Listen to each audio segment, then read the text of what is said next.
Deux bateaux encastrés l'un dans l'autre, l'image est étonnante. Les enquêteurs cherchent encore à comprendre pourquoi un navire tunisien a ce matin percuté de plein fouet un porte-conteneur chypriote. L'accident a eu lieu à 30 km des côtes corses et l'enjeu est évidemment d'empêcher toute pollution. Henri Dreyfus, Patrice Roubaud et Frédéric Miara. La vue aérienne est saisissante. Les deux navires sont encastrés l'un dans l'autre. La traînée de fioul gigantesque. La collision s'est produite vers 7h30 ce matin, à 28 km des côtes au nord-ouest du Cap Corse.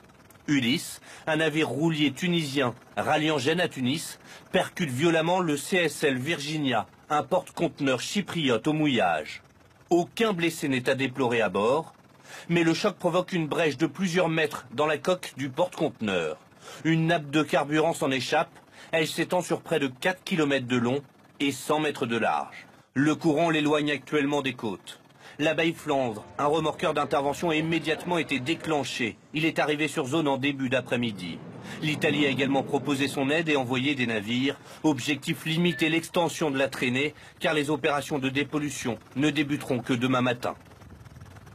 C'est notamment des barrages dans lesquels on vient concentrer le carburant et ensuite ce que les professionnels appellent un écrémeur, c'est-à-dire un système qui permet de ramasser la couche de surface et de la stocker à bord des navires spécialisés. La désincarcération des deux bateaux devrait commencer demain, une opération délicate qui risque d'agrandir la brèche et d'aggraver cette pollution maritime.